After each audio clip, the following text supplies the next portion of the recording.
If I hit this gavel, don't like jump. So, all right.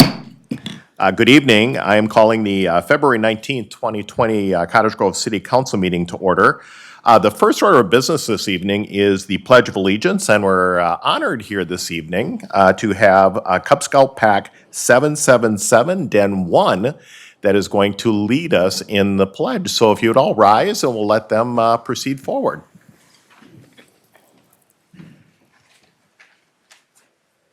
Just a couple questions, if I may here. I wanted to say thank you very much to the City Council and the Mayor here.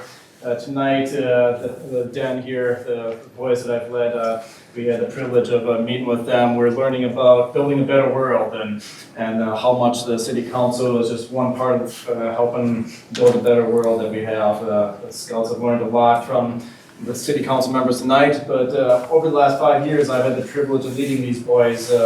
They've learned a lot from the city. We've had the privilege of joining the fire department and learning first aid from the paramedics. We've enjoyed coming to the police station, getting locked up in the jail downstairs, and learning how the police provide safety in our community. We've enjoyed meeting with the engineering staff and saw the construction project on Ravine Parkway. And we've quite regularly go out and help clean up the trail on Kingston Park. So the community has been a big part of the boys' their learning and training. So, and then tonight was just an accumulation of this week. The boys are earning the highest honor of the Cub Scout. It is the Arrow of Light before moving on to the Boy Scouts here. So, in honor of that, we're privileged to lead you all in the Pledge of Allegiance. So, with that, you want to start, or are you going to be shy tonight? All right, you're going to be shy tonight. Got a lot of courage standing up here. So, all right, audience is already risen. So, color guard, advance.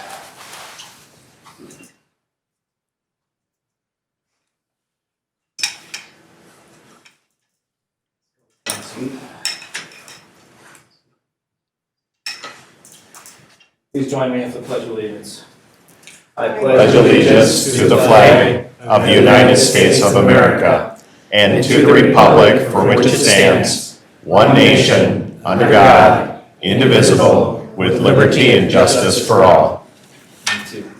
Color guard, coast to color.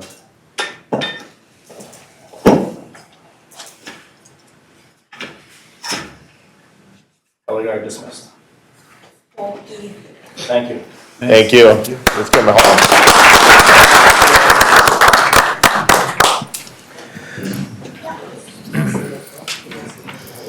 All right, will the clerk please do the roll?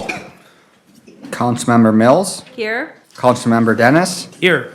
Councilmember Thiede, Here. Councilmember Olson, Here. Mayor Bailey. Here. Next on our agenda this evening is open forum.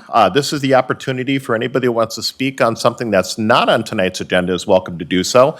We did have a sign-up sheet, and I'm looking to our city clerk. Nobody did sign up, but in the event that somebody came in that wanted to speak that didn't sign up, anybody at all? All right, I will go ahead and close open forum, and we'll move to number 5, which is council to approve adoption of the agenda. Move the agenda. We have a motion by Councilmember Thiede. Second. Second by Councilmember Dennis. All those in favor signify by saying aye. Aye. Aye. Opposed? Motion carries. 6 presentations. We actually had the one already, which was the pledge by Cub Scout Pack 777 Den 1. Our next item on the presentations this evening is the ACEC Minnesota Honor Award, County 19 and Ravine Regional Park Improvements. And our Public Works Director, Ryan Burfine, is going to take us through this. Thank you, Mr. Mayor, members of the council. So this is a project that was a long time through design and a very exciting project that was completed in 2018. The county was the lead on this project, but also partnered with the city and the South Washington Watershed District for the improvements of the roundabout with 19 and East Point Douglas Road, and also various improvements throughout the park, and then some drainage improvements with the watershed in the park as well. There was an award received a few weeks ago at the ACEC. It's the American Council of Engineering Companies. That was received an honor award, it is called, for that project. So we also have some representatives from the county here tonight who also say a few words. Thank you, Ryan. Mr. Chair, members of the council, good evening. My name is Wayne Sandberg. I serve as the Washington County Engineer.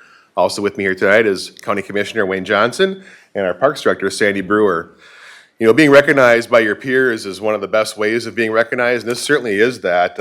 As Ryan mentioned, this is a group of engineering firms in our area that are recognized that this project was a notable project, and really it was notable for a number of reasons. First, the partnership. This project represents a partnership with the Washington County Highway Department and Washington County Parks, the City of Cottage Grove, South Washington Watershed District. So we all came together to do this project. It's notable for the foundation that this project built in Ravine Park that we're out now building off of. Even tonight, we talked about the next phases of this project, and we're going to continue to improve and invest in that park.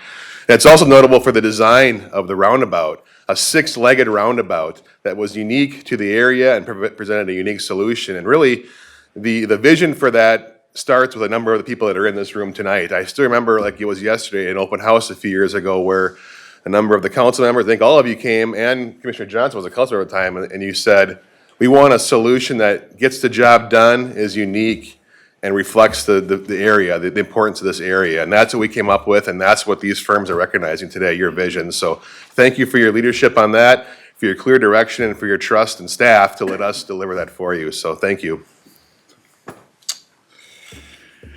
Earlier today, thank you, we had a meeting and it showed the continued partnership between the cities and the counties and other organizations, and none of these projects ever get done without that partnership. And this just shows the beautiful things that we can get done in a most efficient way possible for everybody and all our constituents here. And as we just continue to build on this and build on this relationship, we were talking again earlier this evening about the next big vision as far as the next thing for both Cottage Grove and the county. So these kind of projects coming together, being recognized, just shows what a strong team that we have together. So thank you.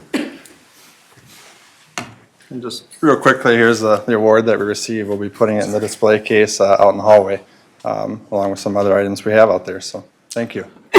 Well, fantastic. I'll see if council has anything to say, but I'll just mention, on behalf of myself, and I know the city, we're excited to continue this great partnership with Washington County on all of these projects. As Commissioner Johnson was just mentioning earlier this evening, we were talking about another significant road project at some time down the road here. We'll see, no pun intended. But also got to see some great appearance or looks of what this new pavilion or place is going to be down in the Ravine, the Cottage Grove Ravine Park. And when the public gets to see the final thing later this year, it's absolutely going to blow you away.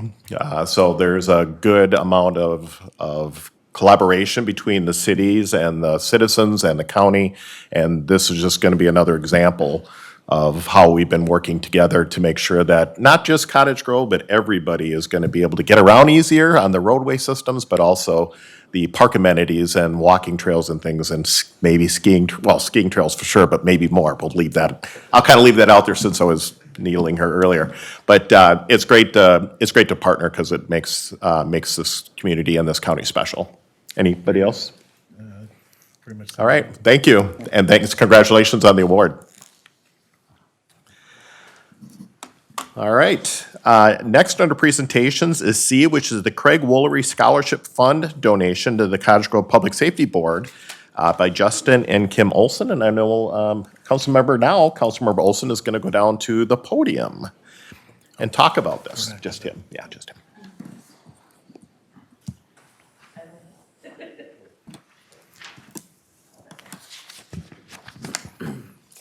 Thank you, Mayor, fellow council members, members of the audience. Tonight is a very special night because it is the night that I get to honor my friend and former Cottage Grove Public Safety Director, Craig Woolery.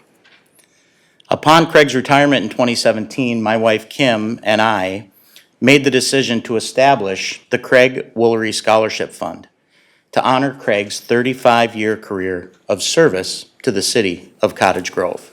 Kim couldn't be here tonight. She works late this evening, so unfortunately, you're stuck with me, but I'll do my best. Our intent in creating this scholarship fund was to recognize the substantial difference Craig made as a police officer, paramedic, DARE officer, SWAT team leader, Public Safety Director, and interim City Administrator for the City of Cottage Grove. Additionally, by being a respected and dedicated mentor to much of our current public safety team, including our current Public Safety Director, who's here this evening, Pete Kerner. Craig's legacy of leadership continues serving our city's residents with distinction right up to this day. In the spirit of his continuing contributions, it's our hope to use Craig's example of leadership and service to inspire future generations of people in the South Washington County area who may be interested in public safety careers to pursue the education and the training required to achieve their goals. Craig exemplified the character, commitment, ethics, and passion for excellence necessary to succeed as a public safety professional. He embraced the humble meaning of being a compassionate public servant whose mission was to serve others in their most vulnerable and most difficult moments. Craig excelled in helping them find comfort and justice in a storm of uncertainty that comes from being a victim of crime, illness, or personal tragedy. It's our desire that Craig's remarkable example of service and ethics be used as a beacon for attracting scholarship recipients who embody a shared sense of pride and commitment in pursuit of a meaningful law enforcement or public safety career. It's Kim and I's vow to fund this worthy endeavor in perpetuity with an annual donation of $500 per year. The scholarship program will provide a great opportunity for others who, like us, support our public safety professionals and all of the goodness that they add to our community. The generosity of our community members and business investors would certainly be welcomed, and any other donation would help to ensure our communities continue to enjoy the safety, security, and sense of protection, which comes from a strong, well-trained public safety team. Kim and I are strongly committed to the great program of the Woolery Scholarship Fund and very appreciative of the Cottage Grove Public Safety Board for overseeing the Scholarship Fund. In closing, we cordially invite anyone who would like to join us by contacting the Public Safety Board, who's here with us this evening, at cgpublicsafetyboard@gmail.com. Thank you very much for your time, and I believe my colleague Steve Dennis had something he wanted to add to my remarks, and then the president of the Public Safety Board, Julie Rice, had some things she wanted to discuss as well. Yep, go ahead. Okay, thank you. Councilman Olson, thank you very, very much for your kind leadership on this. This is a really important thing. And I want to go back and speak on one simple point. When I got into law enforcement, one of the things that I learned from one of my mentors is that a police officer represents the very best of our society. And so when I had the opportunity to know Craig for many, many years, several decades, he does exemplify what that means. So it is my honor to make a small donation to go along with yours. And being a fellow business owner in the community, and I know we have at least one other business owner that I'm looking at right now, I would like to put a challenge out there in goodness that anyone who would like to come forward and be part of this with us as we move forward in time would be very welcome, and we'd like to see them do that. And I will be presenting this next week at the Chamber of Commerce at the Board of Directors meeting as well to see if we can elicit some more support. But this is a really, really great thing. And, you know, businesses and community members here, everybody benefits when we have a fantastic law enforcement department, and we do. And that's the spirit upon which this whole thing is. So again, thank you for your eloquent statement here tonight, and I'm very glad to be part of that with you. And I appreciate the fact that you took that $500 donation that Kim and I chose to make and added an additional $200. So we now have $700 to contribute this evening to the scholarship fund. And I hope that others will take a look at this opportunity, and whether it's $5, $50, $500, whatever it is that they feel in their heart might be helpful, that they also choose to participate, because as you said, we all benefit when we have a strong public safety team. So thank you very much for your comments and for your financial support. My honor. Julie, did you have something you wanted to add? Sure. And then we'll get the whole gang up front. How's that?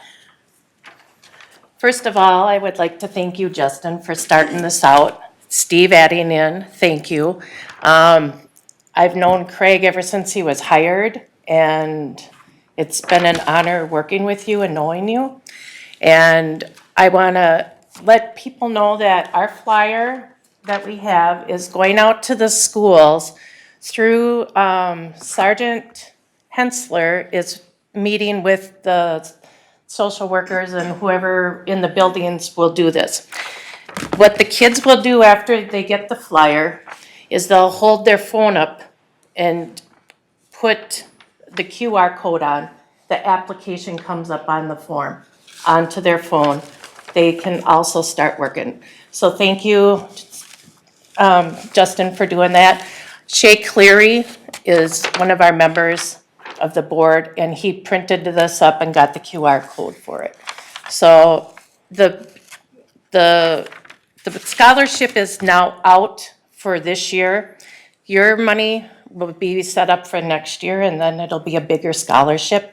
And I hope that we can entice more people from the community, because it's only going basically for Cottage Grove residents at this time. So we thank you for everything. Thank you, and then I don't know if our public safety director or anybody else had comments they wanted to make. Otherwise, we certainly can meet up front, perhaps have the council come down and do a check presentation. Councilmember Dennis? Thank you, sir. One quick thing, I just received notice that Commissioner Johnson will match my 200. We're now up to Fantastic. 9. Well, this is like the This is great. MDA marathon kind of thing going on here. We've got, well, Yes. a little thing in the back here with the little numbers right. flickering up. That's awesome. Yeah, so now we're up to 900. I hope Robin brought her calculator. Hopefully, we can keep making this go. So that's great.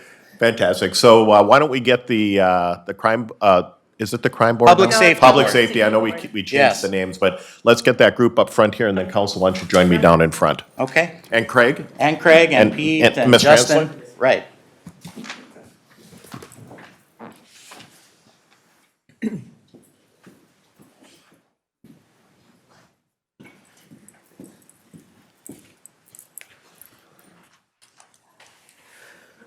We get Craig in the middle. Yeah, Craig goes in the middle, absolutely. And here's the money. So let's make the donation official right now. We've got $200 from Steve Dennis and his business, Dennis Brothers Liquors, in addition to the $500 commitment. And it sounds like another 200 from our county commissioner, so that's really great news. I'm gonna slide this way, and I don't, yep, come on over here. Yep. Mhm. Yeah, come on in. Tighten it up, tighten it up. Throwing money away already. Want me to get it, or? I know Craig's a man of few words, but did he have anything he wanted to share?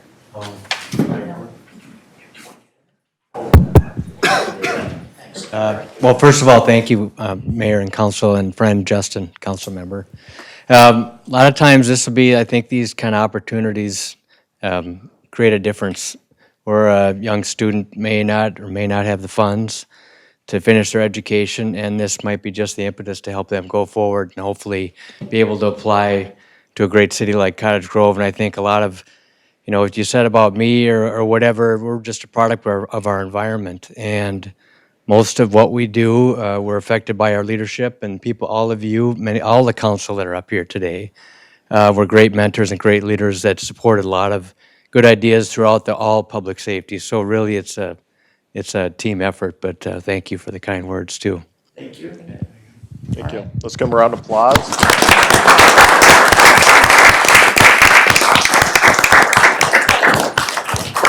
Okay, All right, there we go. thank you. Thank you.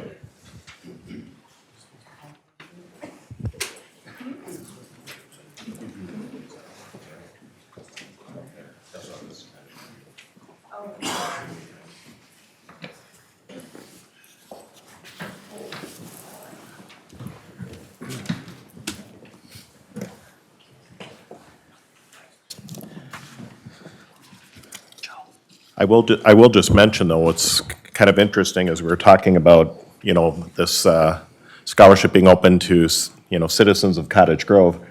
The number of police officers that I'm aware of that are Cottage Grove, I'll call them kids, that have come up through the system and now are Cottage Grove police officers here is absolutely amazing to me. The number that I know that came through Park High School and you name it. So it's pretty cool to see that, so I think. I think this one will- might be related. Yeah, one is related. correct? Yeah. Yeah, my son, yes. So that's pretty cool. So congratulations. Thank you both and Commissioner Johnson. All right, next, moving on is consent calendar number 7. Is there anything council would like to pull on consent? I think Councilmember Mills, Yes, letter F and letter H, please. F and H. Okay, and I think I saw Councilmember Dennis, Thank you, Mayor. I would like to pull item L, section 2A. 2A. And I think you mentioned to me that you also want to speak on L2, so Mr. Thiede, and was there anything? K for Mr. Olson. All right, anything else? All right, so let's go ahead and we'll just start kind of in reverse order, if you will. Let's start with Councilmember Olson. You want to talk about rental licenses or approval of rental licenses? I do. Thank you, Mayor, for allowing me the opportunity to speak on this topic. The reason I pulled this item is because last council meeting, we had some conversation at the table about a number of different concerns related to one of the property owners in town who was, I guess, lacking follow-through, to say it nicely, on the requirements necessary for applying for and gaining approval for a rental license. And during the course of that meeting, the applicant actually came to the meeting, made some commitments that they were going to get some of the information that they needed to provide to the city in very short order in order to ensure that for this meeting, I believe, because their license renewals were due by the end of this month, that we would have the opportunity to renew those licenses, and I don't see those here. So I was just curious if we've had any further discussion with that applicant based on some of the dialogue from the last meeting, or maybe where things stand. I'm a little disappointed that they certainly didn't seem to follow through on their commitments. So have we heard from? Do we have documents? Where are we at? Administrator Lovett? Well, Mayor, members of the council, there is a representative from the company here this evening. He could speak to that and also to answer any questions if you have, because they have a number of properties on your actual rental license this evening for approval, and he can speak to those as well. Those have all passed our inspection and are compliant, and so he may be able to provide more insight into your line of questioning. Would you like to come speak? Yeah, if you could just go to the podium and just state your name and address for the record, please. Good morning, Mr. Mayor, or good afternoon, pardon me. Patrick Burns, B-U-R-N-S, I'm an attorney. My business address and law firm is Burns and Hansen, H-A-N-S-E-N, located at 8401 Wayzata Boulevard, Suite 300 in Golden Valley, Minnesota. To address Councilmember Olson's inquiry, since the last council meeting, a number of activities have occurred. First of all, 5 properties have been inspected. At those inspections was a representative from Home Partners of America and Pathlight who was present, as well as an attorney from my office. We ensured that all 5 of those properties were code compliant and compliant with all license registrations. Number 1. Number 2, we have another inspection scheduled for tomorrow.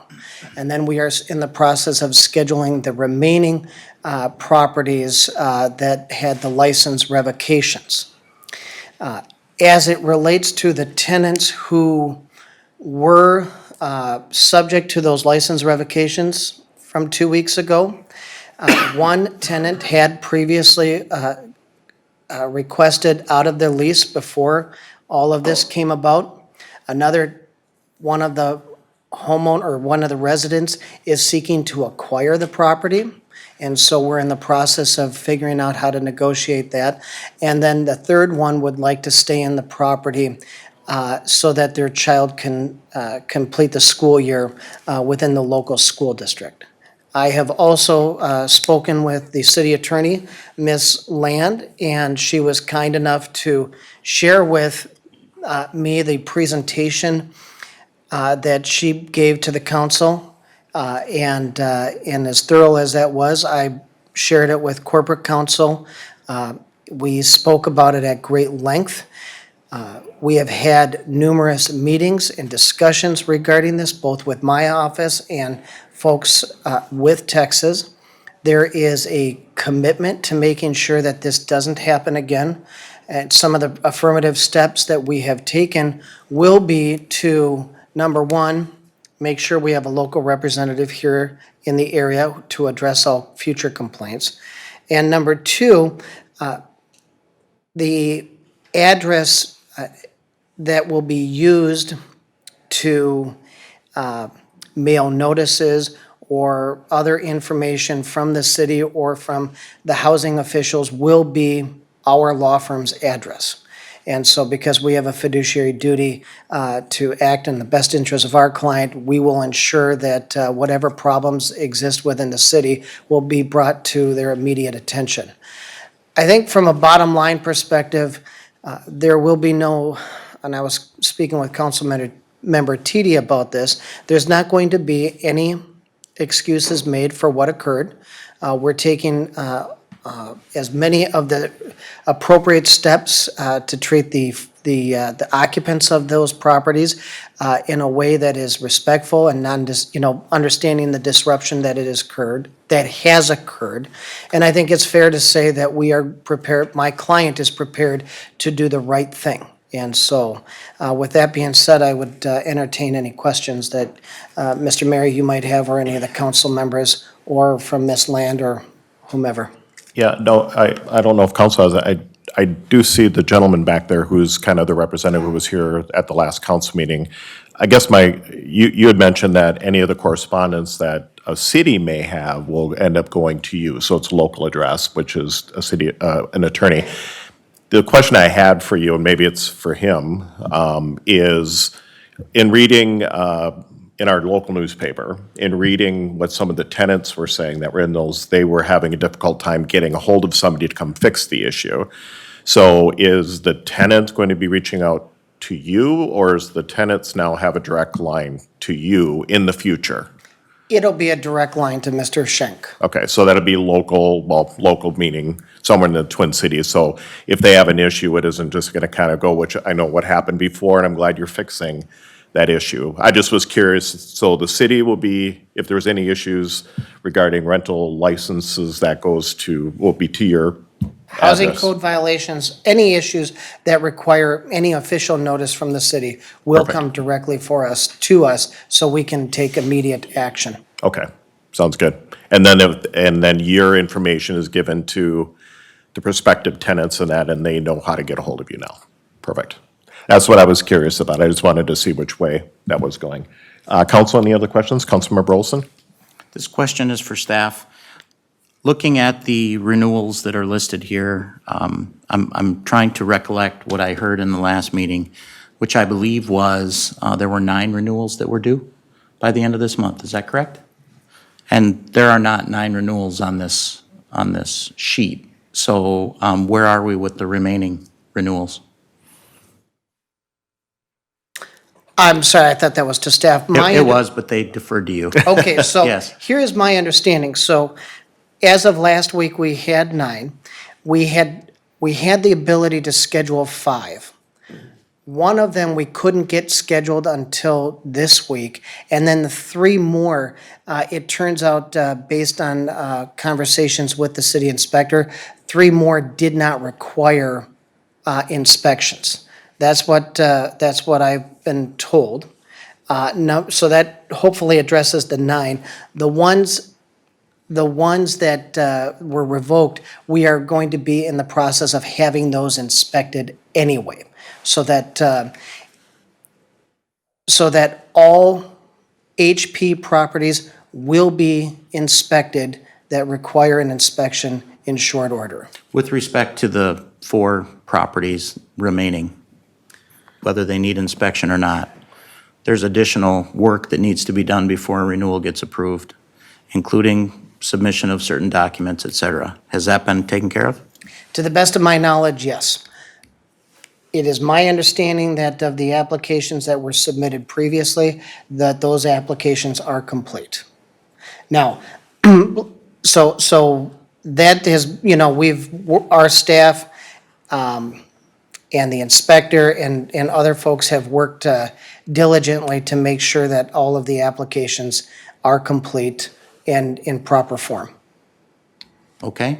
So to the best of your knowledge, all of that documentation has been submitted in good order and is awaiting approval or processing by city staff.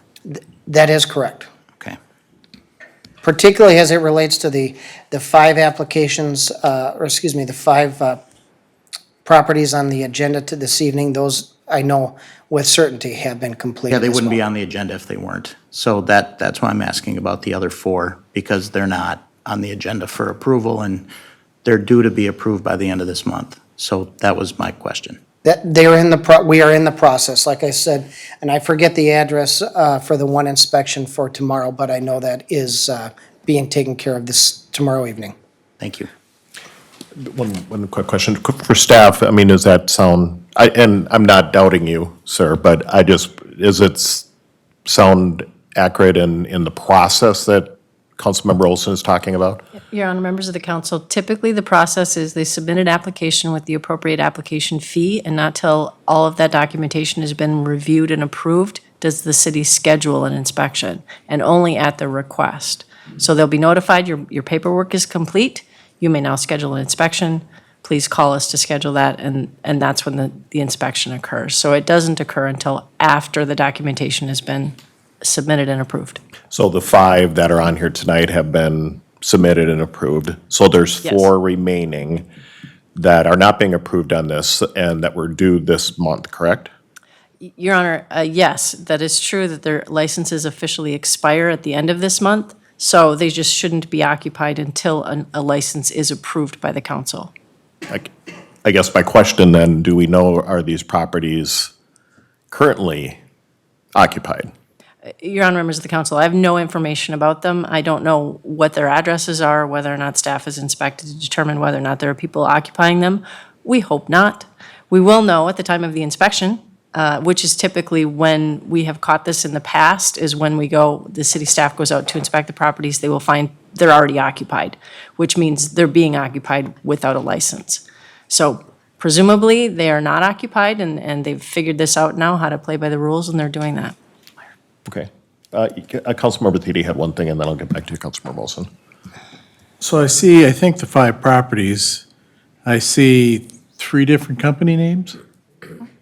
3 that are HPA borrower, 1 that's an HP Minnesota LLC, and 1 that's an HP Minnesota 1 LLC. That's not a typo, Nope.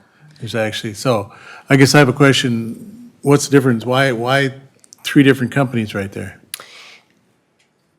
Good question. Typically, what we will see in a situation like that will deal with how the properties are acquired and securitized.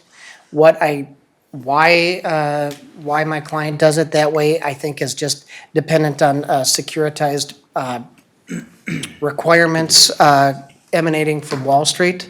That's above my pay grade. However, one of the recommendations my client has adopted, because I think this is contributing to the confusion that exists on that, is this. Because with counties, you'll have a property address that's located in Illinois.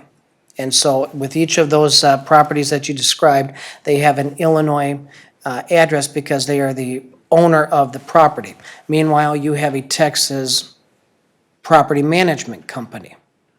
And so property, and sometimes staff would look at county records and say, well, that must be the registered owner's address in Illinois, not knowing there was a property management company in Texas.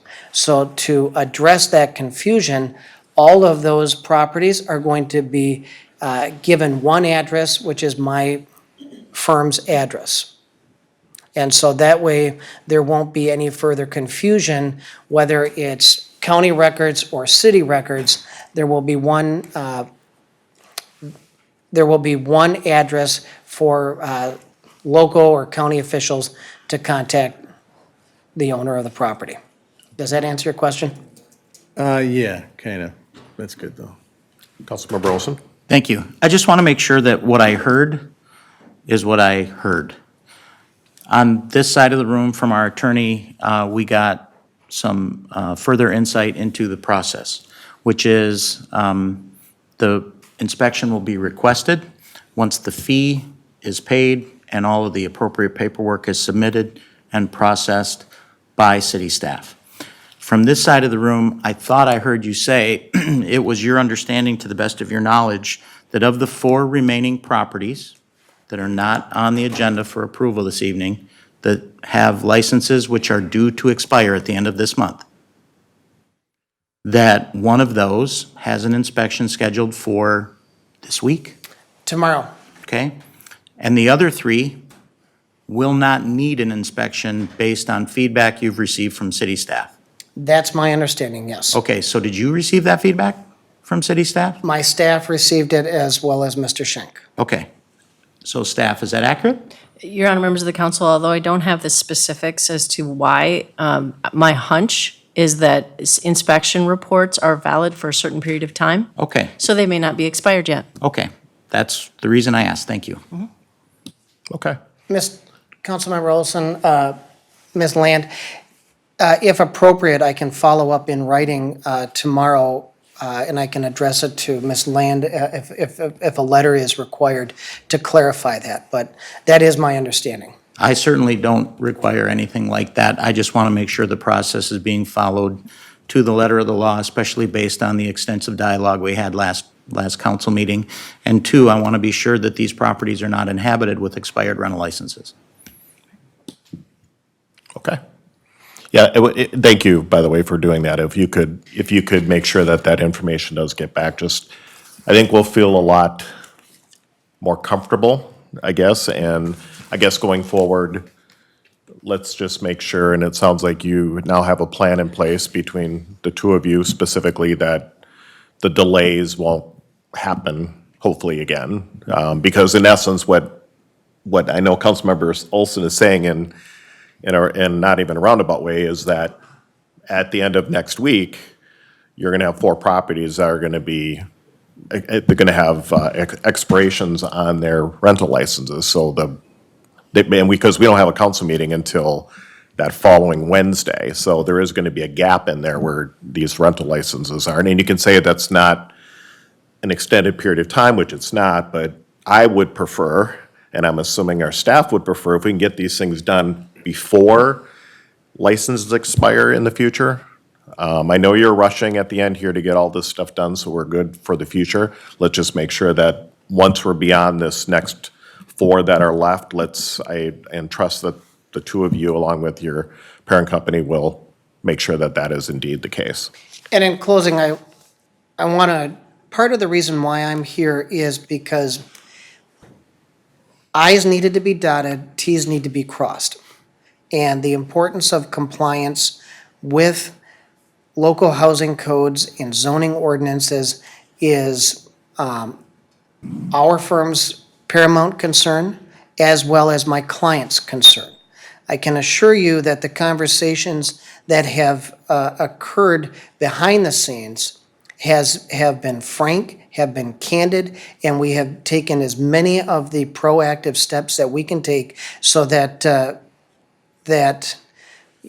we don't need to appear in front of you again on like or same or similar type of matters. And so that is our goal and objective for being here. Okay, well, I appreciate that, thank you. Thank you. Thank you. All right, so that was the only item for you, Councilmember Olson. Why don't we, I'm gonna kind of skip because he started, then I'll move to you. So let's go to, for the portion of L, which Councilmember Dennis, you want to talk about, which is Commissioner Reappointments, and we'll go to Councilmember Thiede. Thank you, Mayor. I just wanted to quickly call attention because one of the segments deals with members of the Planning Commission.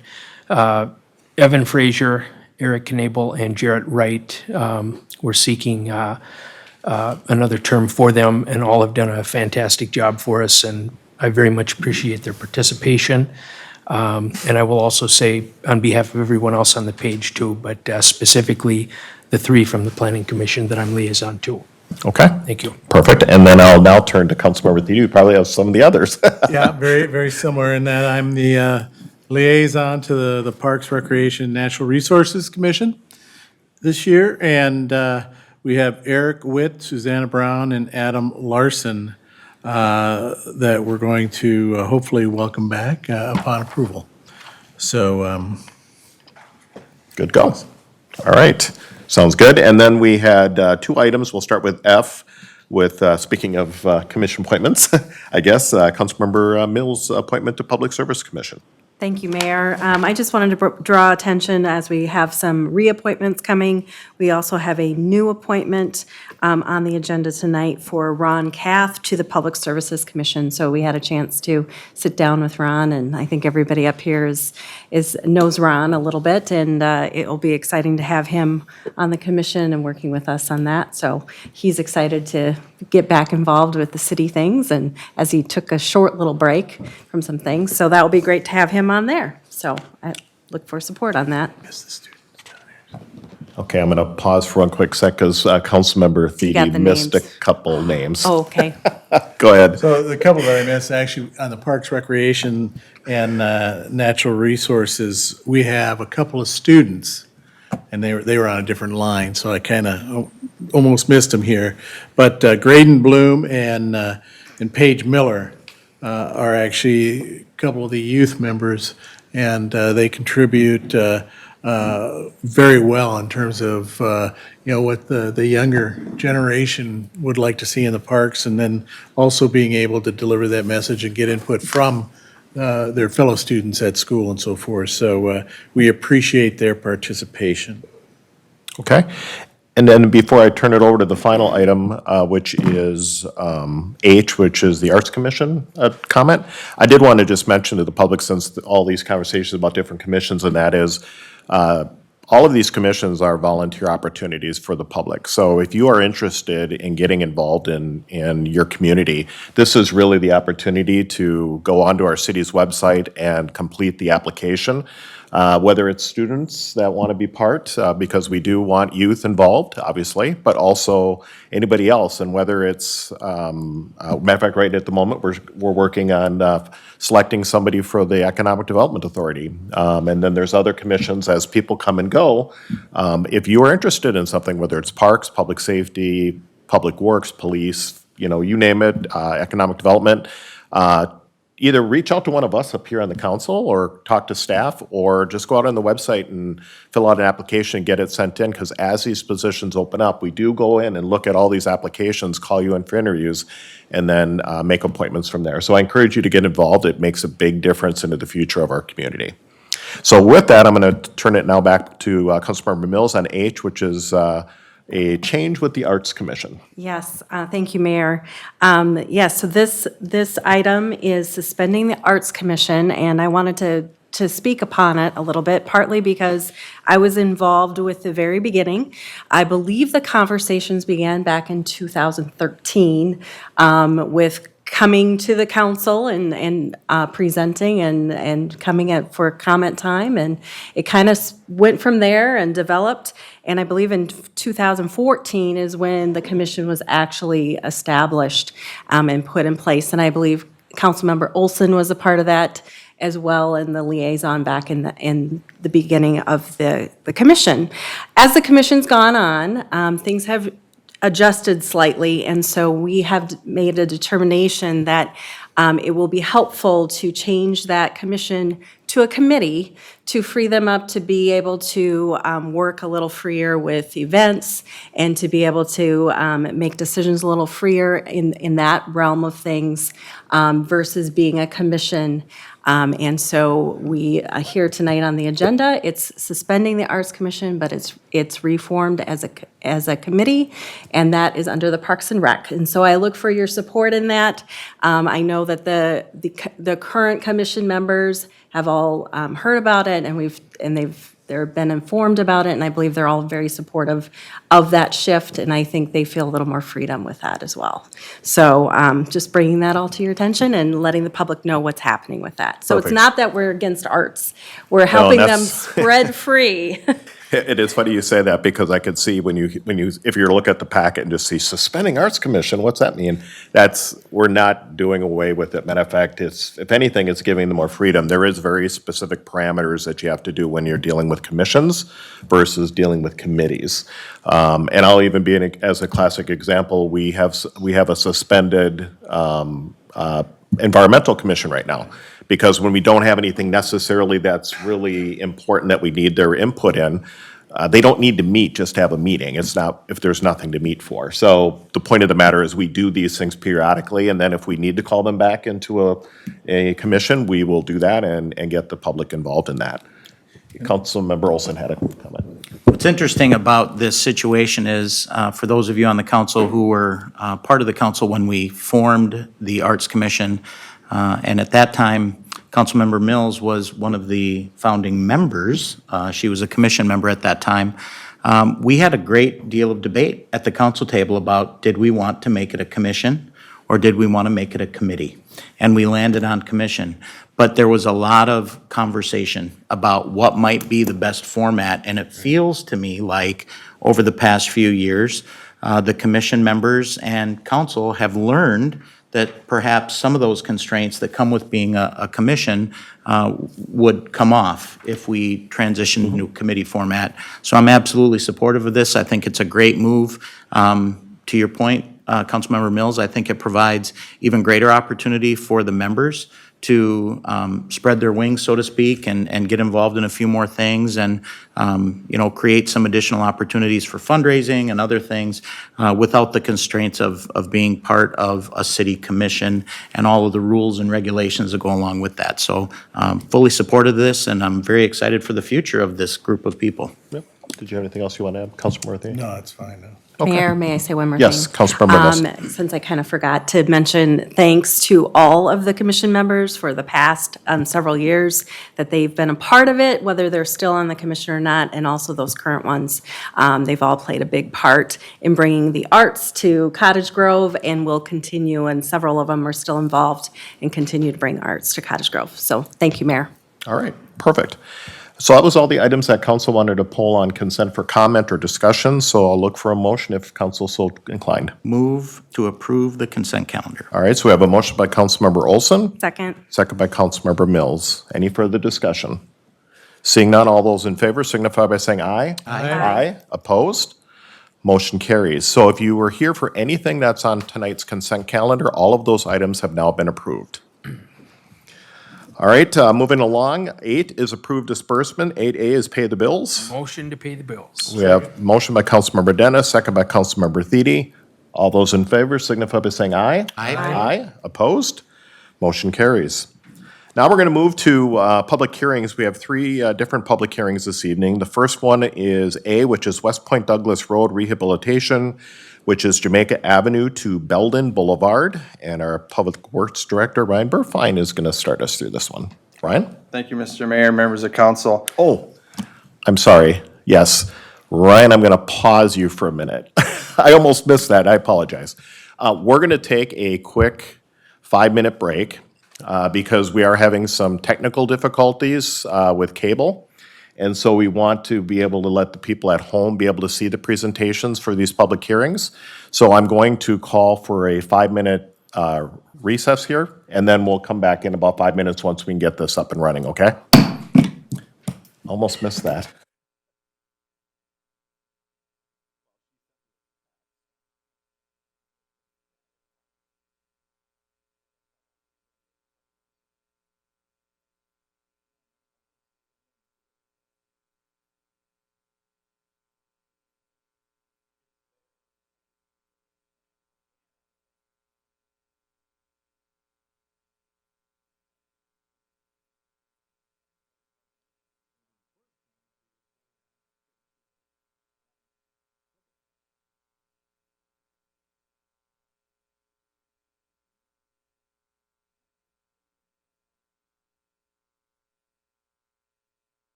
We just wanted to make sure that the presentation can be seen by both the public and the audience here, because these are important public hearings as well as the audience at home. And it looks like the only monitors that are not working at the moment are the ones in front of us and staff, but we can see up on top here. So Ryan, we'll get back to you again. So welcome again. Sounds good. Thank you, Mr. Mayor, members of the council.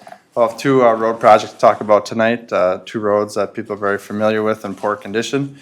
First will be West Point Douglas Road, and this will be our public improvement hearing, where I'll run through some discussion of some past history of pavement management, talk about the project, and then talk briefly about the assessments. So you can see our pavement management history map started in 1994. We've reconstructed a little over 80 miles of streets with 6,850 assessments in that time, following our special assessment policy that was initially put in place by the Infrastructure Management Task Force. So why do pavement management? Overall, it's just a very important project to keep our roads in good structural condition. We maintain our infrastructure in good working order. We do know that it maintains property values when you do have roads that are in good usable condition. And also it just enhances the overall community with good planning practices. And really, when you look at a roadway, it's no different than other things you may have around your house. It does have a life expectancy, and it can only make it so long, even with regular maintenance. So roof, replace every 18 to 30 years. Asphalt driveway or parking lot, about 20 years with regular maintenance.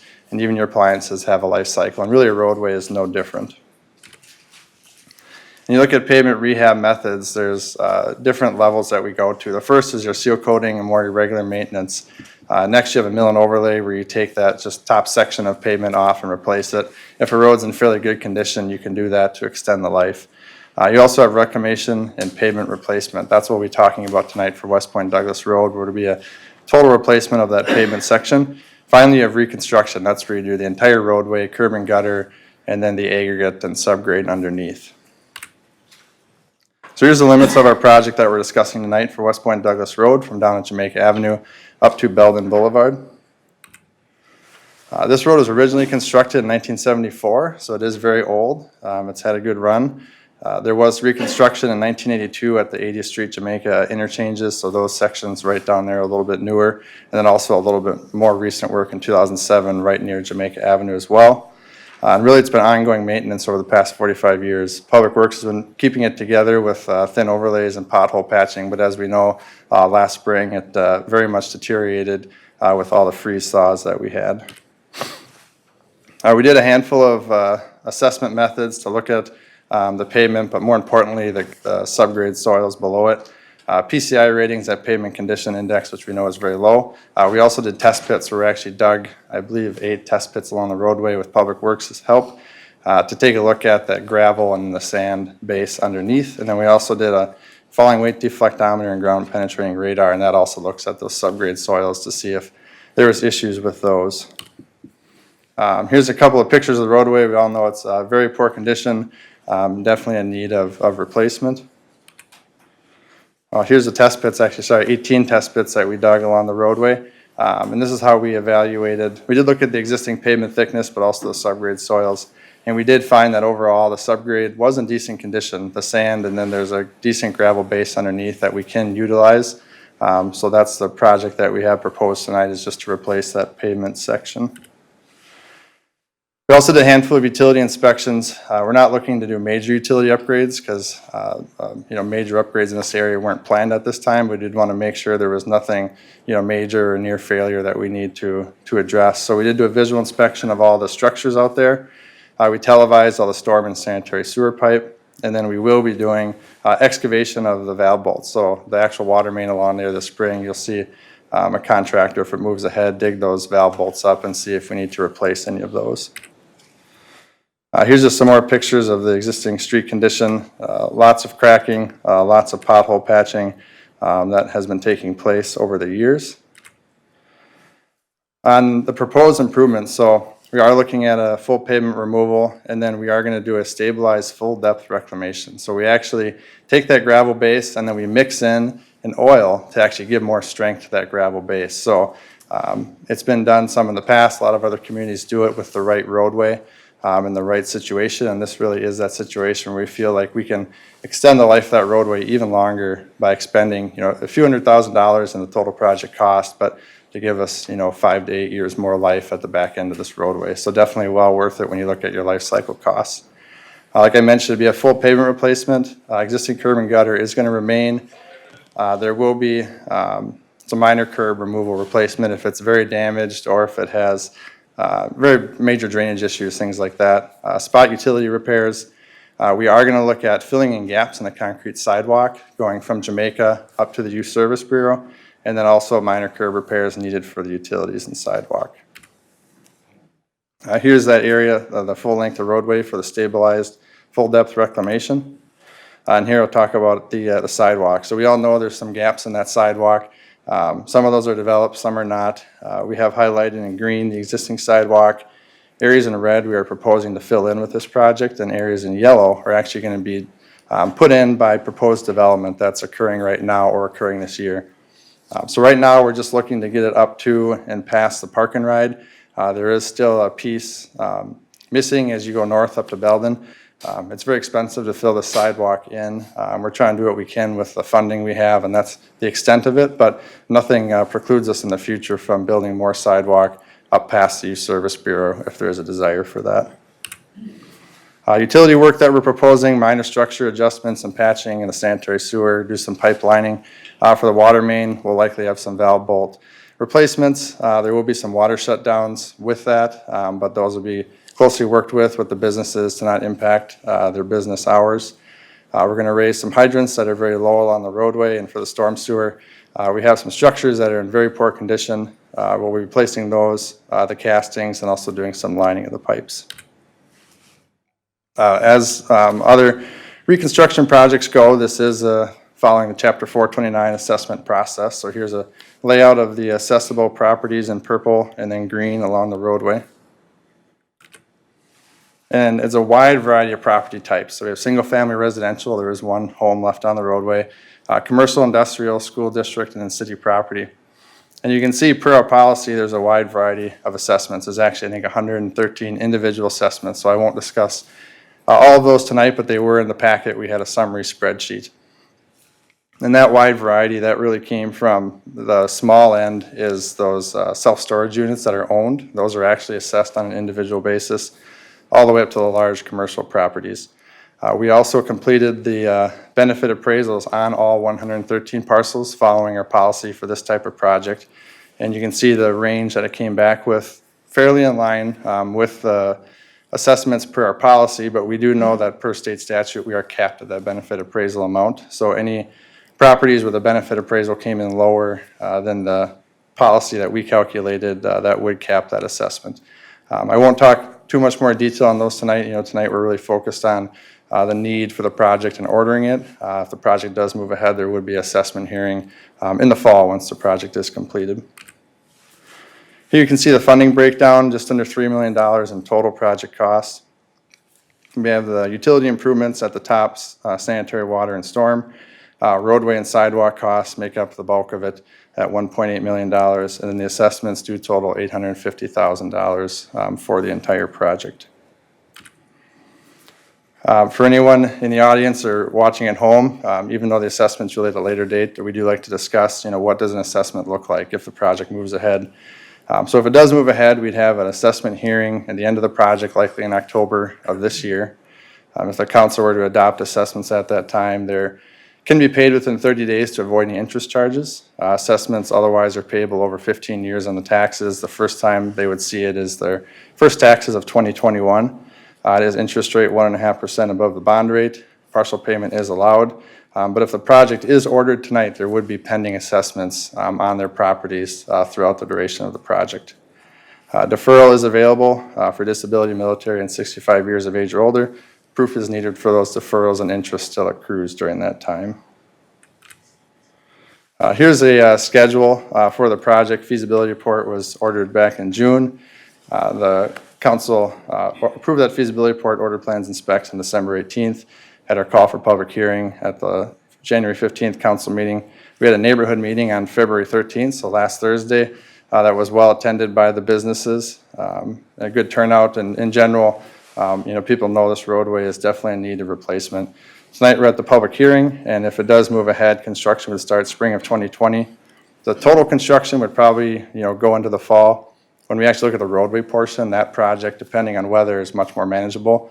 We're gonna look at that schedule to see if we can have it completed sometime in August. We all know with the bus route down there and with the state fair, it gets very busy. So that would be our goal, to have road work in a position that it would not impact the state fair traffic. The roadway would be open throughout the duration of the project, but having that paved surface would be definitely ideal by that point. And then if it does move ahead, our assessment hearing would be October of 2020.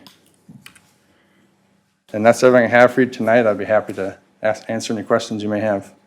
All right, council, any questions for Ryan at this point? I know we've been working on this for quite a while, and matter of fact, hearing from the public about the poor condition of that road was, last year was quite extensive. So I know we patched it, thanks to Public Works back there. Those guys were patching it last year to hold it together so we can kind of get to the point we're at today. Seeing no comments for staff at this point, I'm going to go ahead. This is a public hearing, so I'm going to go ahead and open the public hearing. Is there anybody that would like to speak on this item? Anybody at all? All right. Seeing none, I will go ahead and close the public hearing. And council, I believe we have two motions. I'm going to get down to it here before us. I think there's only one. Actually, it's one because we held the public hearing. So this so it'd be number 2 on our So agenda. I would move that we adopt resolution 2020-023, ordering the West Point Douglas Road Rehab Project, Jamaica Avenue to Belden Boulevard. Second. All right, so we have a motion by Councilmember Thiede, second by Councilmember Olson. Further discussion? Seeing none, all those in favor signify by saying aye. Aye. Aye. Opposed? Motion carries. All right, we'll go right into B, which is the 2020 80th Street Reconstruction Project, which is between Jamaica Avenue to Keats Avenue. And Ryan, you're going to take us through this one too? Thank you, Mayor and Council. So another project that is definitely in poor condition, and I think everyone is very aware of, is our 80th Street from Jamaica Avenue to Keats. I won't go through some of the information I went through before. We talked about roadway life, and some of that still applies to this project. But when you look at the pavement rehab method, this is a total reconstruction. This roadway, not only is the pavement fail, but when you look at the gravel underneath it and the subgrade below, it is in total need of reconstruction. So a more extensive project, which I'll talk through with you tonight.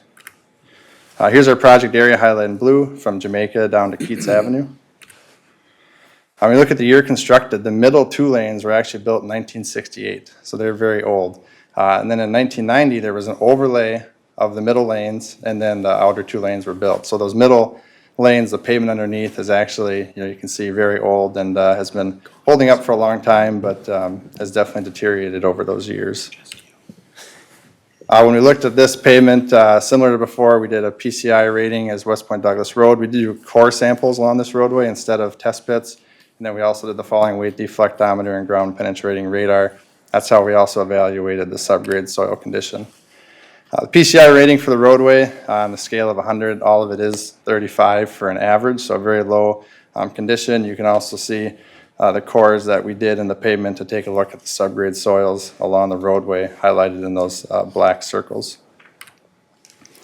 The core samples, 6 of them were taken to take a look at that existing pavement thickness and evaluate the condition, but then also look at the subgrade soils underneath. Here's a few examples from our testing firm. We also did utility inspections along this corridor.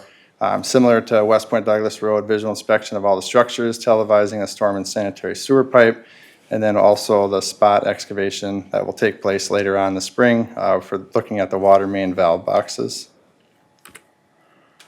Some more existing street photos. We've got some very severe cracking that we all feel, especially in the wintertime.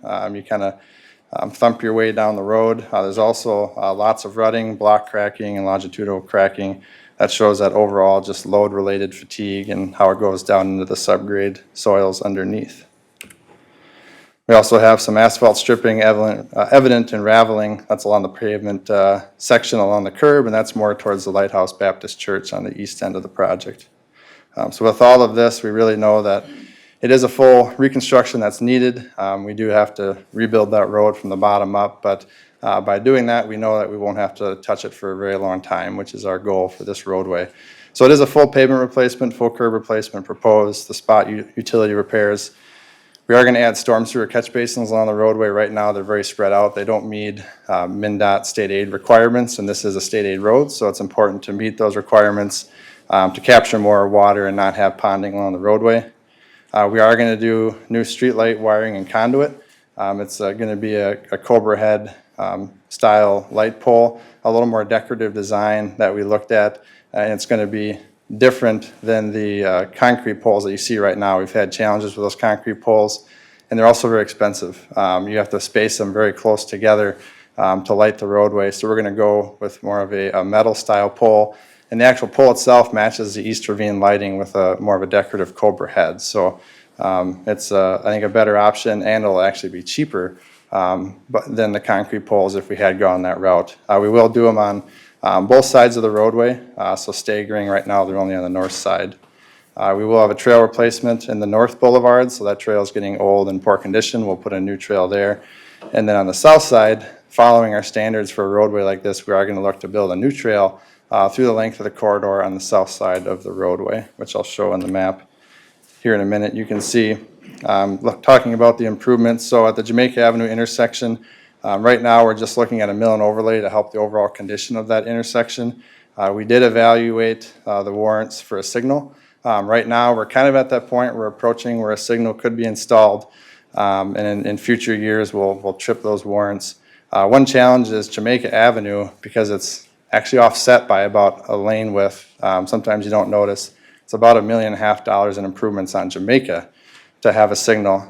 So that's really something that if we did go the route of a signal, we would do with the future Jamaica Avenue project. A roundabout with the traffic patterns could work at this intersection, but we don't have the right-of-way necessary. It's very tight. So if a roundabout was a desire in the future, it'd be quite a bit of right-of-way acquisition. So that's where in the future, to control this intersection, we would look at a signal with Jamaica Avenue reconstruction. You can see along the roadway, we've got the highlighted in red. That's that new trail on the south side of the roadway. Another thing we're working on with Xcel Energy, it's something that they would do, is actually undergrounding their poles that are out there right now. They're kind of right where we need our trail and streetlights to go. So that's something we've already started working with Xcel Energy on, that they would underground those poles. There is other communication companies on those poles, so it's a fairly lengthy process. So we're just kind of dialing in what that schedule looks like. You may see some of the road work take place, and then that trail would have to take place after the fact, which would work. We could build that off on the side. So we'll have more information on the schedule and how that lays out as we move forward. And as you go to the east end of the project, you can see another hatched area towards Keats Avenue. We're actually just planning a mill and overlay for that last few hundred feet because the county has identified 80th Street intersection for a future improvement. It's at the end of their 5-year CIP cycle. That would be a good candidate for a roundabout. And we know when you put a roundabout in, you do have to reconstruct each leg coming up to it. So we don't want to put a lot of money into a 30-year roadway when it's going to be torn up in 5 years. So we're very comfortable based on the pavement thickness on that end. If we do a 4-inch mill overlay, there should be no issues. That'll get us through that time frame until a future intersection improvement takes place with the county. One thing I want to talk about is some phasing, because with this level of impact, it does require a closure of the roadway. But because we have that neighborhood on the north side, the Prestige Estates, that only has access to 80th Street, we can't close the entire roadway in one section because they'd have no access to their home. So we are proposing a phase 1 and 2, east and west, or west and east segments. So you can kind of do that in those 2 phases and continue to maintain access to the homes. The detour route for this project would be Keats Avenue up to 70th Street and back down Jamaica, which we are working with the county on at this time. The other bonus or benefit of doing the closure is it really allows a much better construction. You can really build it properly. You're not trying to phase different lanes and kind of do it a half a road at a time, which can create not as good of an end product. When you put this much investment into it, you want to build it right and keep that traffic off of it while you're trying to build it. Otherwise, it can definitely create some challenges depending on the weather. Quickly talk about the utility work. We got minor structure adjustments, replaced the water main valve top sections and bolts. We are going to recondition the hydrants, so we will sandblast them down, repaint them, make them look much nicer and new. For the storm sewer, we're going to do some minor structure repairs. Also, we're going to add those pipes and drainage structures that I talked about earlier. For this project, there's not very many accessible properties because we only assess properties with direct access along the roadway. So you have 5 homes and then the one church, Lighthouse Baptist Church, towards the east end. For the homes, so following the city's policy for a residential buildable lot equivalent, or RBLE, that's essentially one residential unit. It looks at the roadway as it were a local roadway. For our policy, it doesn't assess them more because that they're on a 4-lane roadway. So it looks at a 2-lane equivalent, but because these parcels are very large, our policy did come back at $30,000. Now, we did complete benefit appraisals, which supported an $8,300 assessment. So that's what the assessment would be capped at for that amount, which we would talk more about at an assessment hearing in the fall. Now, for the church, following the city's policy, it looks at area and length of the property. So it results in a very high assessment per our policy. It's really just a function of they have a very big piece of property there that shows a large assessment. But we did complete a benefit appraisal, which is $16,700, which it would be capped at that. I know that's a big disparity, but it's really just the very large amount of land that they have. That if it was commercial, it would probably support a different assessment because it's a different base land and land use. So we'll follow that benefit appraisal per state statute and cap it at that amount. The funding breakdown for this project, just under $6.5 million. You can see the sanitary water work that we have included. Stormwater utility right now, that is state aid eligible, so we're looking at using our state aid funds to pay for that. $540,000, that's the cost of those streetlights. If we had gone with the concrete poles, it actually would have been closer to $600,000. So changing the style to a little different, more decorative metal cobra head will actually save us money in the long run.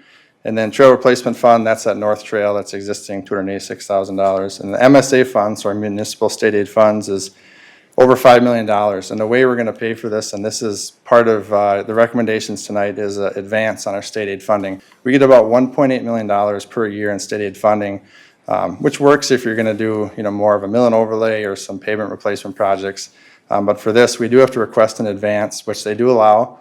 It's common for cities to do with projects like this. So for $4 million is the amount that we're requesting for an advance, in addition to the funding that we will get this year, and that will allow us to pay for this project. But I do want to make a note that is a little over 2 years of our state aid funding, so 2021, 2022, into 2023 to pay that back. But it is important and necessary to do for this project. And then finally, the assessments of $58,000 that we would pay for as well. Similar to the last project, same assessment terms if we do get to the point with the assessment hearing. They're payable 30 days within adoption if that does occur in October. Payable over 15 years on the taxes, interest rate of 1.5% above the bond rate. Partial payment is allowed. And similar to West Point Douglas Road, if we do order the project tonight, they would be listed as a pending assessment on these parcels going through this year. And then once again, deferral is available. Similar schedule to West Point Douglas Road, we've been tracking, approving the feasibility report, ordering the plans and specs. We had a neighborhood meeting also on Thursday at night. We had a handful of residents in attendance, so we were able to talk about the project with them. At the public hearing tonight, this would have construction start spring of 2020, completed fall of 2020, and then an assessment hearing in October. And with that, here's our recommendations tonight. Okay. Council, any questions for staff on this one? Again, I know we've been working on this particular project too as a group to make sure it goes forward. So seeing no comments from council, this is an opportunity. I'm going to open the public hearing. Is there anybody in the audience that wants to speak on this item or ask questions is welcome to do so at this time? Anybody at all? All right, I'll go ahead and close the public hearing, and there are two different resolutions before us. If council wants to take number 2 first. Mayor, I'll make the adoption of a resolution 2020-028, ordering the 2020 80th Street Road Reconstruction Project. A lot of 2020s in there. All right, so I have a motion by Councilmember Mills. Second. Second by Councilmember Dennis? Sorry. Okay. Any further discussion? Seeing none, all those in favor signify by saying aye. Aye. Opposed? Motion carries. And then number 3 on our packet. I would move that we adopt Resolution 2020-029 requesting Minnesota State Aid advanced funding. All right, so now I have a motion by Councilmember Thiede. Do I have a second? Second. Second by Councilmember Olson. Any further discussion? Seeing none, all those in favor signify by saying aye. Aye. Aye. Opposed? Motion carries. All right, thank you.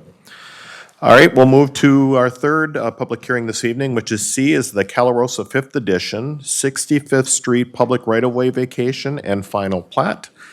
And Ben from Community Development Director, welcome. Well, thank you, Mr. Mayor, Council. Tonight we have 2 applications before you regarding the Calarosa 5th Edition. First one being for the right-of-way vacation of 65th Street, and the second one being for the final plat approval, which also includes the development agreement and the plans and specs for the project. This is all for the applicant being Lennar Homes. So in terms of location, this development is located north of 65th Street South and west of Inwood Avenue. This is all part of Calarosa East, which is the eastern half of this new development. Calarosa has already developed additions or phases 1 through 4 to the west. As noted in the depiction on the right side, this development is located within the East Ravine planning area. So in terms of the right-of-way vacation, this all stems from the Ravine Parkway planning, which called for the transitioning of 65th Street to Ravine Parkway east of Hinton Avenue. So that, in doing so, brings a new section of Ravine Parkway through this 5th edition of Calarosa, as shown on the bottom of the picture here. That does allow for the need to vacate the existing 65th Street right-of-way in that location. The developer will be responsible for the construction of Ravine Parkway, this new section heading to the north, as part of this development project, and that's wrapped into the development agreement, as well as for improvements to Inwood Avenue to get from the intersection of 65th Street and Inwood north to this new intersection at Ravine Parkway. So they'll be improving that with curb and gutter and meeting city street requirements for that section. So in terms of the right-of-way vacation itself, the northern 33 feet of the vacation will be reverted to the Calarosa development to the north, and that's predicated on the fact that when Calarosa East on that plat, the original plat dedicated 33 feet of right-of-way. The southern 50 feet will revert to the 12 single-family homes in the Highland Hills neighborhood to the south, and again, that being based on the fact that when Highland Hills plat was approved, 50 feet of right-of-way was dedicated at that time. So there was some discussion during the preliminary plat review regarding landscaping along the southern boundary. As you can see, the final plat does include extensive landscaping along that southern boundary to provide adequate screening for the existing homes to the south. Also on this depiction, there's 3 separate cross-section views in terms of the relationship between the existing Highland Hills neighborhood on the right side here to the new multifamily homes to the north, the middle area being the vacated right-of-way. So as you can see, the Highland Hills neighborhood is set at a higher elevation with the new multifamily townhomes being set at a lower elevation. And then a note here too is the landscaping along the south property line to provide additional screening. So in terms of the right-of-way vacation, staff is recommending a couple of conditions of approval. First one being that the developer cover all costs associated with recording the right-of-way vacation at the county. And the second one being that the developer restore the vacated street. This would include removal of the existing pavement and gravel base, grading of the area for proper drainage, and restoring the area with topsoil and seed. In terms of the final plat review, quickly just a review. So the preliminary plat for Calarosa East, which is pictured here, as well as the zoning amendment to rezone the property to R3 to to an R3 district with a PUD overlay. Those were both approved by the council back on November 20th. The proposed final plat is for the 5th edition, which, as shown in the next slide, would only include the southern portion of Calarosa East. So looking at this area here, that includes the realignment of Ravine Parkway as discussed. And includes 35 single-family lots that be in villa style to the north of Ravine Avenue, and then 54 multifamily townhomes to the south of Ravine Parkway, excuse me.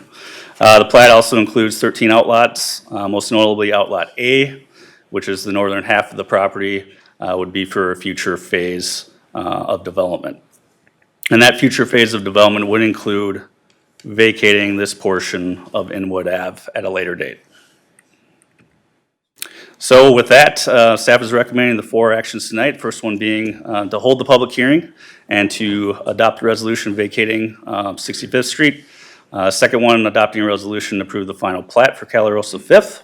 Third one being approval of the Calarosa 5th development agreement. And finally, fourth, a resolution approving the development plans and specs for Calarosa 5th. So with that, I'll stand for any questions. We do have the developer in attendance as well if you have any questions for them. All right, sounds good. Thank you, Ben. Any council, any questions on this one? I know we did have some discussion at the previous council meeting about the berming and the road and all that, so I do know that was covered very well by you. The developer, would you like to speak on this item? You good with everything as it was stated by staff? Okay, sounds good. All right. But it is a public hearing, so I get to go ahead and open the public hearing. Is there anybody who would like to speak on this item? Yes, sir. If you want to just go up and state your name and address for the record. Yes, thank you.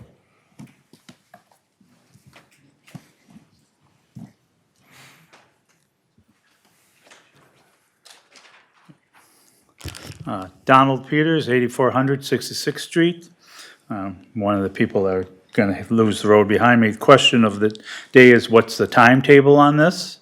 And is there any future plans that will, I hate to say, end up costing us money for like bike trails or sidewalk or anything else that may later on show up on my tax bill? Well, I can say on the trail and that the answer is no, because if there was something, and I don't think there's a plan for one back there, but I'll ask Ben to get back up there and just confirm that. I think this is just going to be green space. That's going to be, the portion will be managed by the agreement with the association, but those homes back there. And then the rest of it, I think, was being, or could be deeded to the different homeowners, correct? Correct. Yeah. So do you want to just get up and speak on behalf? Thank you. Was that all you had, or did you want to? Timetable too. And, oh yeah, and timetable. Perfect, thank you. Mr. Mayor and Council, this is a 2020 project, so as soon as weather turns in the spring, the developer's looking to get in the ground, and that would include the construction of Ravine Parkway, I'd assume. In terms of the trail, there will be trail on both sides of the newly realigned Ravine Parkway. So there will not be a trail through the vacated corridor between the two developments.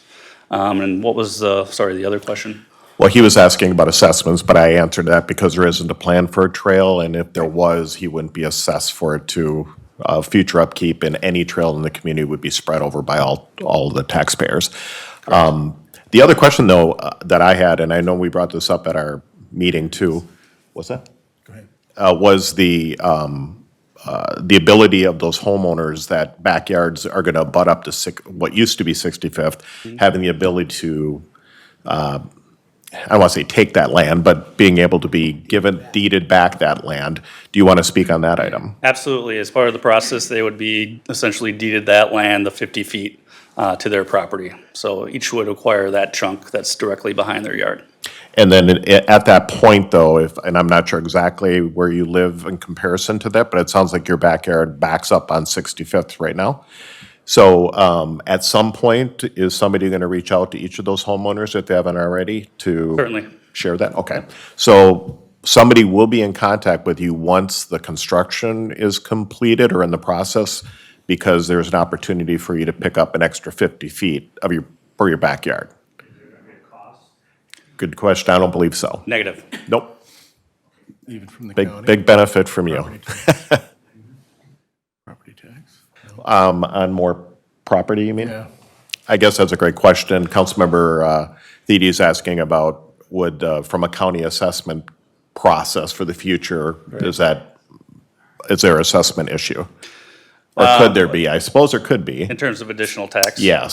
So I looked at different lots in that subdivision, and no matter what the size, so I think my numbers calc, the average lot size is about 13,000 square feet along this roadway, or the vacated right-of-way. And they'll pick up an additional roughly 4,000 square feet with this additional 50 feet.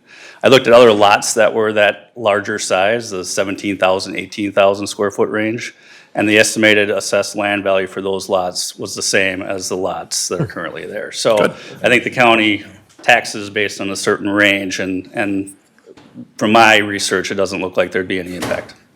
All right, sounds good. Get those answer all for you? Perfect. Awesome.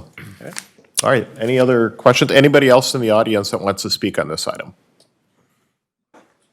All right, I will go ahead then and close the public hearing.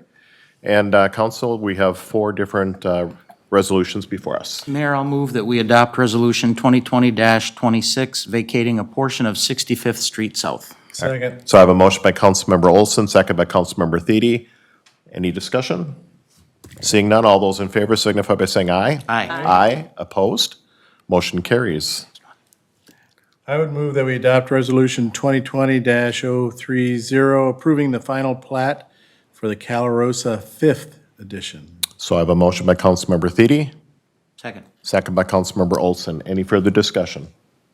Seeing none, all those in favor signify by saying aye. Aye. Aye. Opposed? Motion carries. Mayor, I'll motion that we approve the Calarosa 5th Edition Development Agreement with U.S. Home Corporation. I have a motion by Councilmember Dennis. Second. Second by Councilmember Mills. Any further discussion? Seeing none, all those in favor signify by saying aye. Aye. Aye. Opposed? Motion carries. And the last one?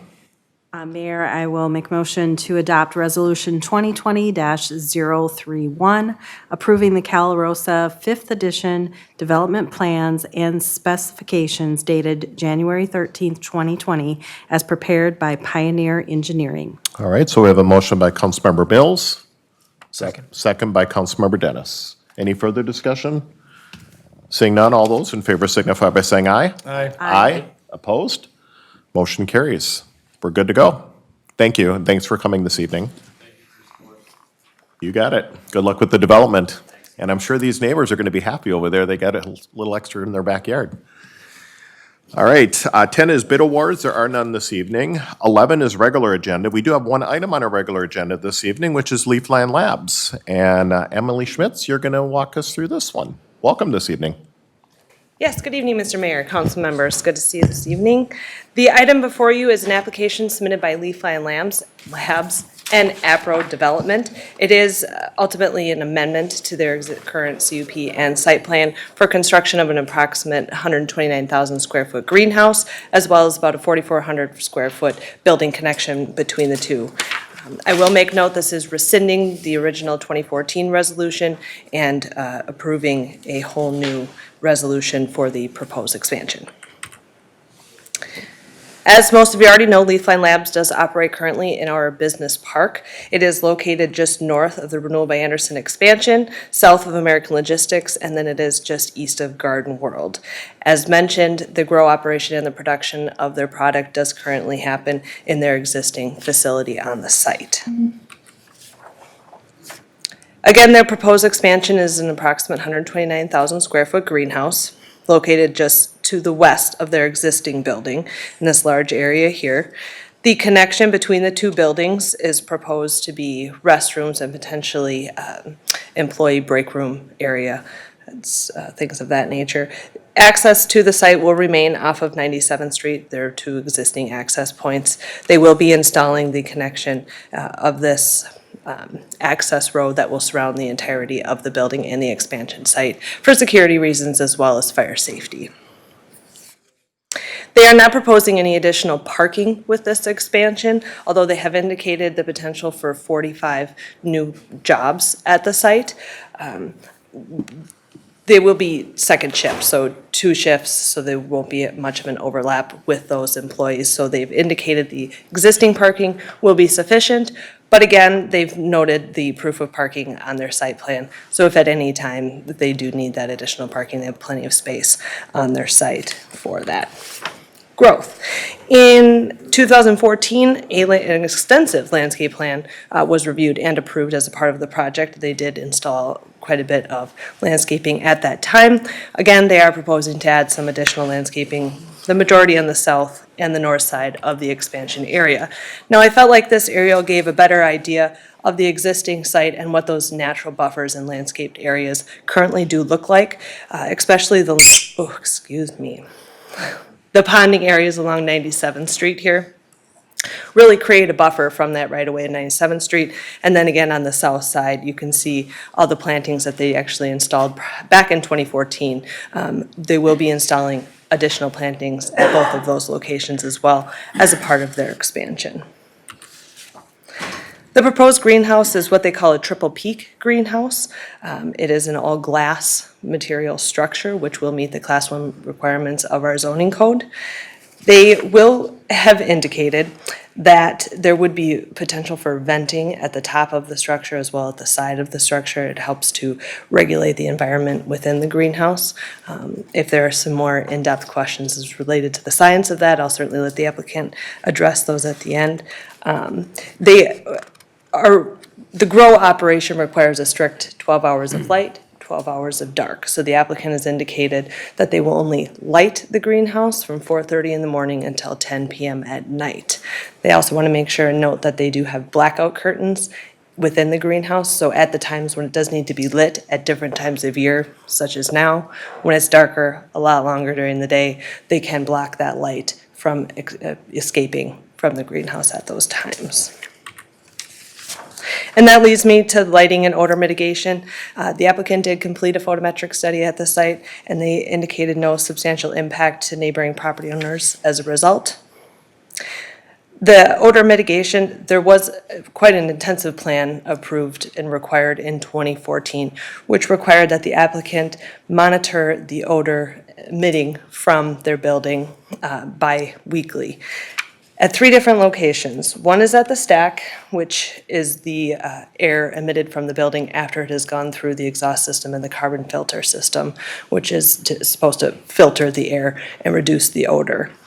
Second is just outside the building, and the third then is at the property line. The applicant has submitted these results to the city as they do take them. They are not proposing a carbon filter system within the greenhouse. I just want to make that noted. But I would also like to note that the city has not, as of this date, since 2014, received any odor nuisance complaints from the site at this time. So with that, I will conclude my comments, but I do know that the applicant is here to answer any questions or offer any additional information that you might have. Okay. Any, council, any questions for Emily at all? And then we've got, okay. Yeah, welcome. If you want to state your name and address for the record. Thank you. Good evening, Mayor and Council. My name is Jack Medisowski. I'm with Apro Development. We prepared the documents before you tonight and that staff reviewed, so certainly stand for any questions related to the building and/or site developments. Also with me tonight is Bill Parker, CEO for Leafline, so he can answer any questions related to operations or whatever, and Buck McAlpin, who is the chair of the board for their firm. So we're available for any questions or concerns you might have. Perfect. Well, first of all, we're glad to have you in Cottage Grove. Obviously, from when things changed at the state level, we're kind of excited to have you join our community. And obviously now with the expansion, that's another big win. I know that the only thing, and I think it's already been addressed in the packet, and that had to do with odor mitigation. And I guess in the conversation or what I saw in the packet, just to confirm between, I guess, the two of you, is that if there were any issues, you already said that you would take care of it. So we don't have any worries whatsoever if there were to be an issue with odor. And there hasn't been, but this is kind of an expansion and a bigger piece, and we're doing something a little bit different this time, but I'm assuming you guys are great neighbors, so. Yeah, they did take the initiative, even though there hasn't been any issues or concerns and don't anticipate any, to pre-install a fogging and misting system should there be an issue, because the delivery of those systems is rather long. So rather than wait for an issue and go ahead and install it when it became an issue, they are installing it immediately. Perfect. That's awesome. All right, any questions? Yes, Councilmember Olson. This isn't a question, it's more a comment. I was present at the Planning Commission meeting, as I believe you were, Mayor, and Councilmember Dennis, who was the liaison, when this was presented to the Planning Commission. And I simply wanted to state for the audience watching at home that one of the questions the Planning Commission asked and was well addressed by the folks from Leafline was the issue around light. I know Emily mentioned the darkening curtains. Because this is a fully glass structure, it certainly isn't conducive to holding on to light. It's going to shed light, but it sounds as though there have been plenty of conversations around how do we mitigate that, make sure that we don't cause any sort of hardship for neighbors. And Leafline did a really nice job of coming up with a nice solution, which clearly was to the Planning Commission's satisfaction, because they approved this and passed it on to us. But perhaps you might just take a moment to talk about exactly what you're doing with light mitigation. True, and to elaborate on that a little bit, I will give staff a lot of credit, because even in the pre-application process, they were willing to pull together inspections, planning, engineering, fire, and administration to meet with us before we submitted the application to discuss the concept of the project, and they were able to bring forward a lot of history and any potential questions or issues they had. Two of them came forward. One was the odor potential, and again, that's one that everyone's learning on, and the other was light. So we did do the photometric study, and our initial study, I think when we got it, was just prior to the Planning Commission meeting, and we had one small area that was over 1 foot candle leaving the property for a brief period. So we're either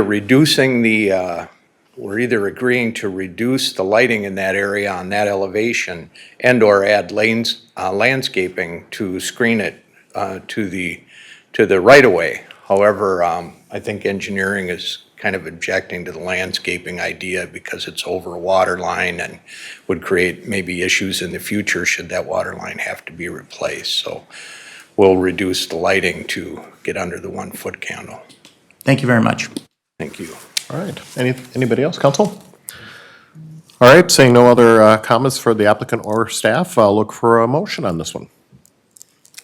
I would move that we adopt Resolution 2020-027, rescinding Resolution 2014-088, and approving a conditional use permit and site plan for the addition of a greenhouse and linking structure adjacent to the existing Leafline Labs pharmaceutical manufacturing facility at 8235 97th Street South. All right, so we have a motion by Councilmember Thiede. Do I have a second? Second. Second by Councilmember Mills. Any further discussion?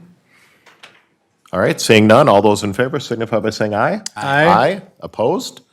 Motion carries. Looking forward to seeing the expansion. Thank you. Thank you. Thanks. All right, next on our agenda is 12, which is council comments requests. I will do my normal and start down here with Councilmember Mills. Anything from you? Thank you, Mayor. I'm going to make a tiny little comment, and then I'm going to refer it back down to my colleague down there at the end of the desk. But on March 7th, we are co-hosting a listening session here at City Hall from 9 to 11, and there'll be some coffee and some goodies if you want to come on out. And we'd love to hear ideas and thoughts and all of that. So I'll let my colleague down there maybe add a little more, but would be happy to see anybody who'd like to come out and join us. Thank you, Councilmember Mills. This is a really exciting opportunity for people who have questions, concerns, things they want to discuss relative to the way that their city government is operating at the current time, or or perhaps they just have ideas on ways to improve some of the processes that we already have in place. So one of the things that we try to do as a group is we try to be very engaged in the community. You'll often see us out at various events talking with folks. We try to be as many places as we can be, whether it's in a group or as individuals, so that we can cover as much ground as possible. But we also try to be engaging, and I believe being engaging means we create opportunities for people to plug into what's going on with their city government and get a chance to really, ask questions and learn a little bit from the various city council members or the mayor or staff members or a combination thereof. What do we have on the agenda for this year? What does the budget look like? What sorts of exciting projects are on our capital improvement plan? And I know that this year, there's going to be a referendum for the community center, so that's certainly something that's front and center. And Councilmember Mills and I wanted to take an opportunity to open the doors and allow people to come in and just, ask us whatever's on their mind. So we invite you to come down to City Hall. We'll be in the training room from 9 to 11 on March the 7th. We'll have some coffee and some donuts, hopefully spur some great conversation, or if nothing else, you can just come to listen. But we really hope people will take advantage of this opportunity. It won't be the first time, or it won't be the last time, but it is the first time in 2020 that we're going to have one of these listening sessions, and you can certainly count on us having a few more as we work through the remaining months of this fiscal year and into the election and even past that point. But please come down and spend a little time with us, and bring your list. We're here for you. That's what we do. We work on your behalf. Thank you. That's all. That's all. Thanks. All right, thank you. Councilmember Dennis? Actually good. You're good? I'm good. All right. Councilmember Thiede? Well, I'll mention a couple things, and again, this is tomorrow down at the historic John P. Ferber Farm, and tomorrow is February 20th, Thursday, February 20th.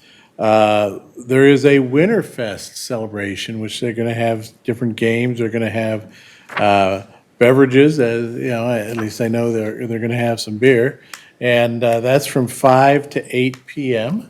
If you want to go down, there is a entry fee, and so you can check that out. It's a beautiful facility over there. And then a week from Saturday, or February 29th, go down to River Oaks, and there's a beer tasting event. So the things I pick off the list. But that's at 6 p.m., and that should also be a good time. So I guess a couple things there that I thought that I'd make mention of. And you said beer more than twice. Councilmember Olson, do you have anything else you want to add? Nothing, thank you. All right, just two real quick things for the public. Well, one of them is kind of tied together. One is regarding community center involvement. I put something out on Facebook just inquiring anybody that wants to be part of the community center referendum question to kind of get out the vote later on this year. And just to be very clear, the city can put out information, but the city can't push the referendum. In other words, we'll get all the information regarding the referendum to the citizens, the costs and all that kind of stuff, but we won't be out there saying, or the city cannot go out there legally and say, go vote for this, right? But what you can do is, if you want to be part of that group, you can obviously sign up, and if you want to reach out to myself or which is the Cottage Grove Athletic Association, also is looking at being involved in this. Feel free to reach out to myself or one of the board members for the Athletic Association to become part of that as they move forward. At the same time, I've had some people ask about, because I put that out there, a little more information about the community center. And I thought it was great because I actually went out to the city's website, and there is a quick link on the city's website that gives you the history and also the most current update on kind of where we're moving with presentations and so on. If you really want to know, from day one when this started and how we've progressed to the point we're at today, including the PowerPoint presentation when the council approved moving forward with the referendum, if you just go to cottagegrovemn.gov, you can click on the quick link, and you can see right there on the front of the webpage, you can find out all the most current information. And as things become updated, we will provide more updates as things continue to get fine-tuned as we move forward. And then the other thing that I wanted to bring up for the public is, and I know it's hard to believe, I know you haven't talked about Strawberry Fest yet, but I'm going to go a week or so past Strawberry Fest, and I'm going to talk about 4th of July. So just so that the public is aware, the city of Cottage Grove does not, fund, if you will, the 4th of July celebration. There is some money that we have put aside, but it's a very small piece on what the cost is to run the 4th of July fireworks. The 4th of July firework program is actually run by, if you will, the Cottage Grove Lions. And so they kind of put the project together. They hire the company that's going to put the fireworks off. They have events that happen during that day. And just so that the public is aware, the cost to do these fireworks is about $20,000 for a good 20-minute show. So it's not cheap. And so the last couple of years, we've had local businesses that have stepped forward to provide funding. And so what I'm doing is I'm just sharing with the public that another business has already stepped forward just in the last week to me, and actually with the help of Robin. They needed an invoice sent to them, but I wanted to mention our first business that is donating $2,500 towards the 4th of July fireworks is Renewal by Anderson. And they were not a sponsor in years past, so this is new for them, so that's pretty cool. And I know I've talked to Ben Granley from Warner Electric. I don't have a dollar amount, but Ben Granley, Warner Electric, is also going to be sponsoring, and they were not a sponsor last year. So if you, as a citizen or a business owner, want to be a part of the 4th of July celebration and make this event a successful one, you can reach out to myself or one of the council members if you would like, and we will get you in contact with, I think at the moment, from what I understand, Pat Forsyth is kind of the one I've been talking to, but is there somebody else, since you're on the Lions? It just so happens, Mayor, and I It's did you. not know you were going to bring this up, but it just so happens we had a Lions meeting last night. Okay. The current fund balance in our fireworks fund, so our 4th of July celebration fund, prior to the donation from Renewal, is $1,900. That's what we have left over after last year's event. So of course, fundraising is of the essence. It's something that we are going to continue to push very hard. We do have chairs who chair our various fundraising opportunities and various projects. And the chair for the 4th of July for this year has not been chosen yet, but our Lions president is Ron Williams. Yep. So you can always work through Ron, or if you want to reach out to any of the council members, I am a Lions member. Our public safety director, Pete Kerner, is also a member of the Cottage Grove Lions. You can reach out to the mayor. We'll get you to the right person, but definitely fundraising is of the essence, and we just talked about it at last night's meeting because it will be here before you know it. It really will. So we're very focused on making sure that we can put on a great event for the public, as we have for the last number of years running, and it takes a little bit of money to do that. So thank you very much to our friends at Renewal for stepping up, and thank you to all the other members of the business community who are either considering a donation or have already made commitments. I know Mayor Bailey spent a lot of time last year on the phone and visiting with folks and trying to get people to kind of plug into this event. But the general public is more than welcome to contribute as well. So please do what you can to make it a fun event for the entire community. And if you have any further questions, reach out to any one of us up here at the dais or our Alliance President, Ron Williams. Yeah, and the only other comment I'll mention real quick on that is last year we did have, I believe, pretty much the entire amount was raised, the full $20,000 by local businesses. So, and it doesn't matter, it was small or, I mean, I think we had a couple $5,000 donations, which I'm hoping we'll get again this year. So I think we'll be able to achieve that number again. But again, if anybody wants to help, and you just heard Councilmember Olson mention that they'll carry money over, and if they need to continue to do that so that we can make sure that this event continues to go year after year. And I know it's hard to believe, $20,000, but it's one heck of a display. I unfortunately haven't been in town to see it, but I've seen videos of it, and it is spectacular. So if you're interested to donate, reach out to one of us. Okay?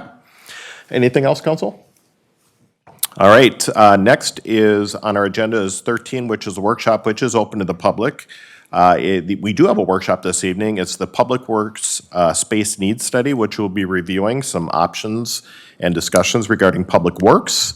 And 14 is a workshop closed to the public, which we do not have this evening, so we won't be adjourning in here. We'll be going to the conference room. So I will just wish everybody a good evening, and council and staff will meet in the conference room.